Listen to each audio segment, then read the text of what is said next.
Olá a todos! Sejam mais uma vez muito bem-vindos a mais um vídeo do canal. Neste vídeo veremos os itens 12, 13 e 14 da introdução do Livro dos Espíritos. E antes de começarmos, já deixe seu like e se inscreva no canal para assim nos ajudar a continuar produzindo mais vídeos. Sem mais enrolação, vamos ao conteúdo.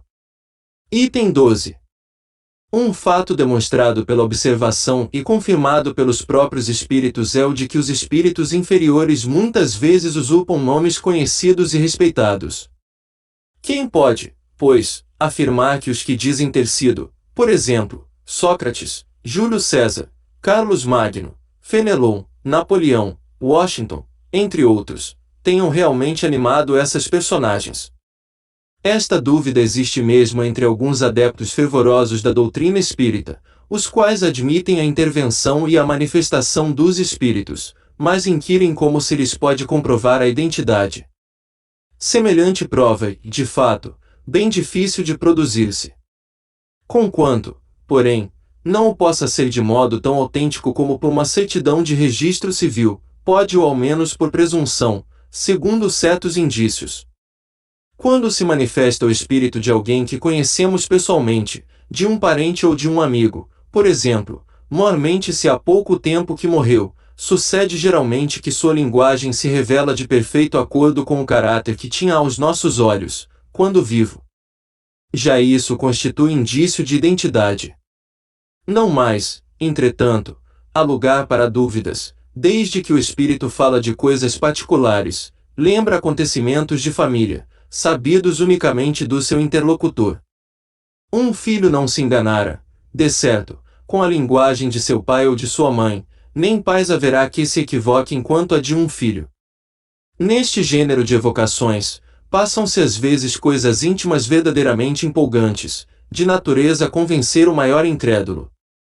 O mais obstinado cético fica, não raro, aterrado com as inesperadas revelações que lhe são feitas. Outra circunstância muito característica acode em apoio da identidade. Dissemos que a caligrafia do médium muda, em geral, quando outro passa a ser o espírito evocado e que a caligrafia é sempre a mesma quando o mesmo espírito se apresenta. Tem-se verificado inúmeras vezes, sobretudo se se trata de pessoas mortas recentemente, que a escrita denota flagrante semelhança com a dessa pessoa em vida. Assinaturas se hão obtido de exatidão perfeita. Longe estamos, todavia, de querer apontar esse fato como regra e menos ainda como regra constante. Mencionamo-o apenas como digno de nota. Só os espíritos que atingiram certo grau de purificação se acham libertos de toda influência corporal.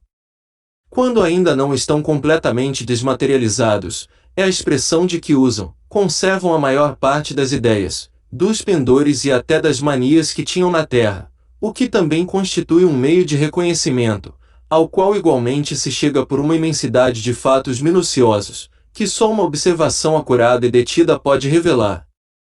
Vêem-se escritores a discutir suas próprias obras ou doutrinas, a aprovar ou condenar certas partes delas, outros a lembrar circunstâncias ignoradas, ou quase desconhecidas, de suas vidas ou de suas mortes, toda a sorte de particularidades, enfim, que são, quando nada, provas morais de identidade, únicas e invocáveis, tratando-se de coisas abstratas.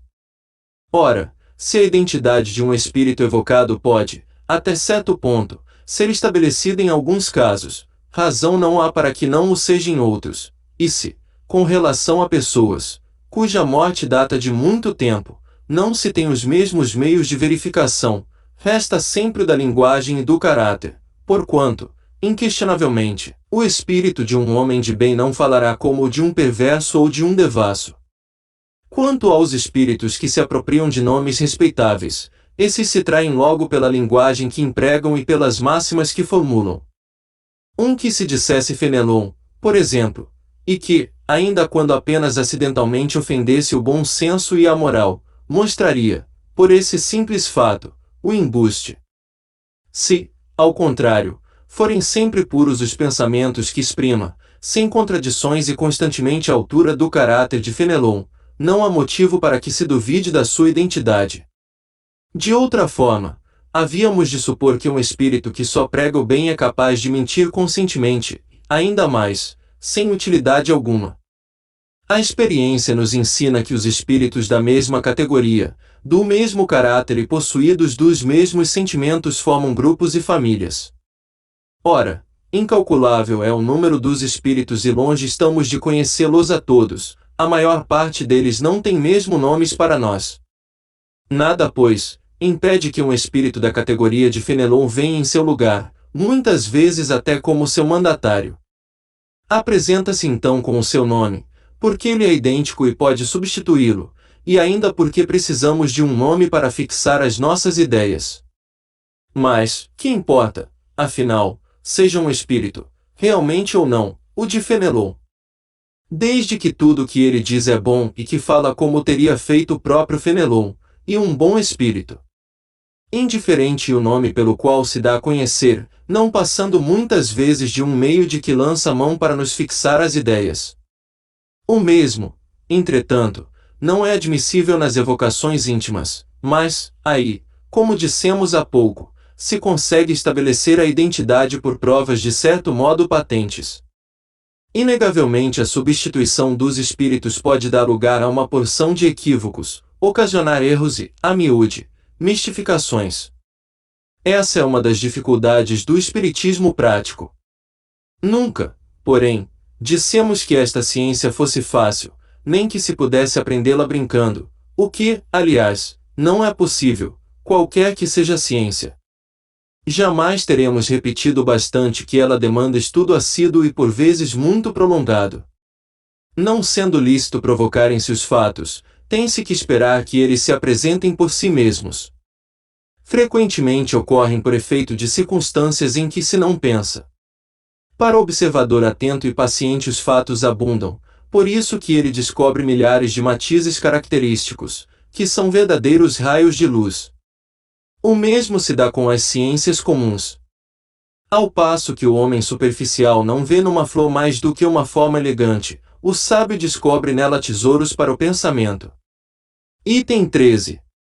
As observações que aí ficam nos levam a dizer alguma coisa acerca de outra dificuldade, a da divergência que se nota na linguagem dos espíritos.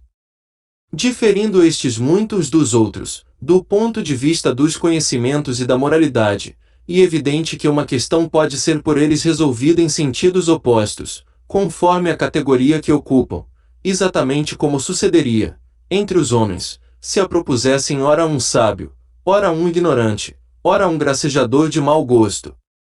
O ponto essencial, temo-lo dito, é sabermos a quem nos dirigimos. Mas, ponderam, como se explica que os tidos por espíritos de ordem superior nem sempre estejam de acordo? Diremos, em primeiro lugar, que, independentemente da causa que vimos de assinalar, outras há de molde a exercerem certa influência sobre a natureza das respostas, abstração feita da probidade dos espíritos. Este é um ponto capital, cuja explicação alcançaremos pelo estudo. Por isso é que dizemos que estes estudos requerem atenção demorada, observação profunda e, sobretudo, como aliás o exigem todas as ciências humanas, continuidade e perseverança. Anos são precisos para formar-se um médico medíocre 3/4 partes da vida para chegar-se a ser um sábio. Como pretender-se em algumas horas adquirir a ciência do infinito? Ninguém, pois, se iluda. O estudo do espiritismo é imenso, interessa a todas as questões da metafísica e da ordem social, é um mundo que se abre diante de nós.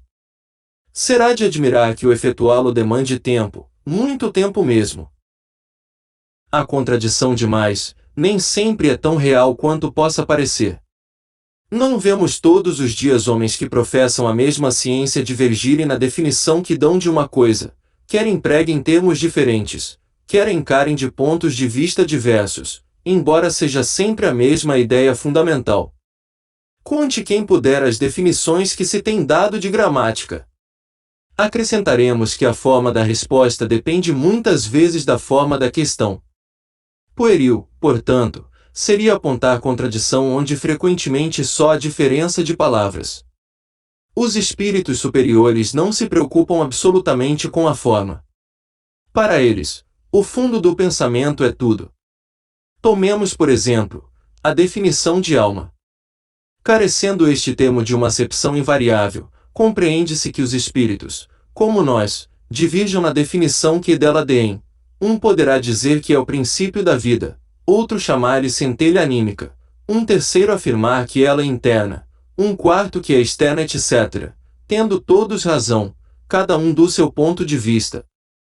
Poder-se-á mesmo crer que alguns deles professem doutrinas materialistas e, todavia, não ser assim.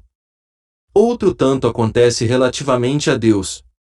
Será o princípio de todas as coisas, o Criador do universo, a inteligência suprema, o infinito, o grande espírito, etc. Em definitiva, será sempre Deus.